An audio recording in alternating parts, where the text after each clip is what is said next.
Not all things are equal in schools, at least when it comes to reading test scores. Looking at Denver stats, while all student groups have shown improvements, the latest standardized test scores show white third graders score 30 to 40 points higher than their Black and Hispanic classmates and are 10% more likely to complete high school in 4 years. And while with school board elections in Denver and most of the rest of the state just around the corner, a lot of candidates are campaigning on ways to improve test scores in their districts, and in many cases those plans include increasing diversity among classroom teachers, school leadership, and district leadership. And Rebecca Kantor is the Dean of the School of Education and Human Development at CU Denver, and we appreciate you being here to talk more about this. A few years ago, CU launched the Doctor of Education and Leadership for Educational Equity program. Explain what that means.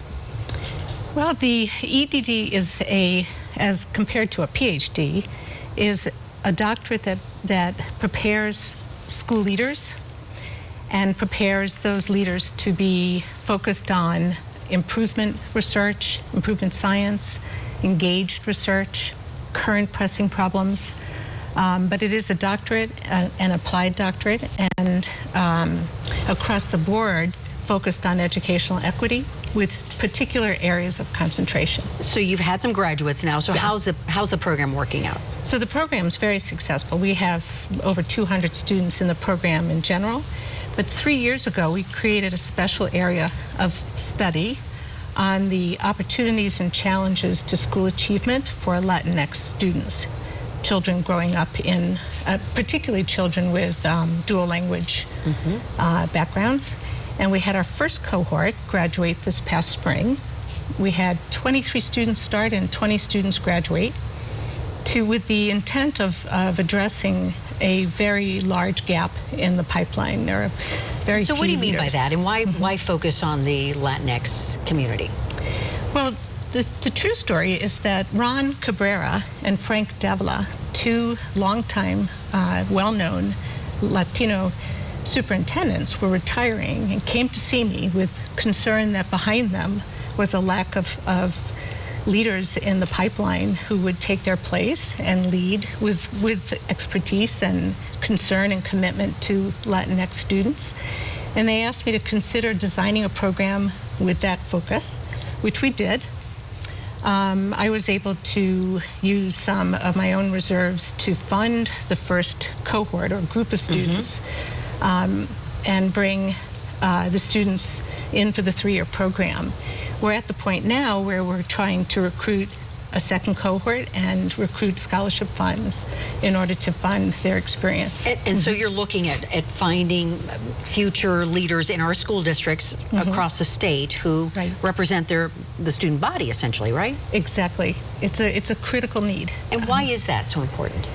Well, the research is really pretty powerful that students with even one teacher who looks like the student, shares the cultural heritage, language, ethnicity of the student, that even having one teacher makes an incredible positive difference and increases both the student's achievement and their likelihood to graduate high school and go on to college.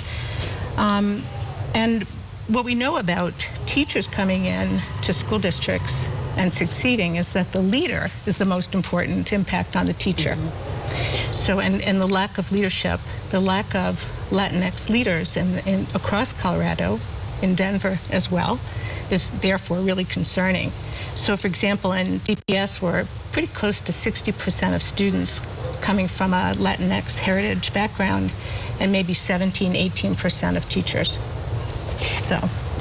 And we have less than 30 seconds here left. So I know you have a program and a fundraiser coming up to talk more about getting more Latinx teachers and not just teachers, but superintendents around the state. Right. So on October 22nd at the GI Forum on Federal Boulevard, 1717 Federal Boulevard, we are hosting a celebration of the graduates and a fundraiser to hopefully scholarship and bring in the next class of doctoral students to focus on school achievement for Latinx learners. Dean Kantor, thank you so much. Thank you. Appreciate your time. Bye-bye. Now, listen, if you ever have a question or a segment idea, you can tweet us at Denver 7 Politics, and you can always watch today's segments anytime at thedenverchannel.com/politics unplugged. Thanks for spending your weekend with us. We will see you back here next Sunday for another edition of Politics Unplugged.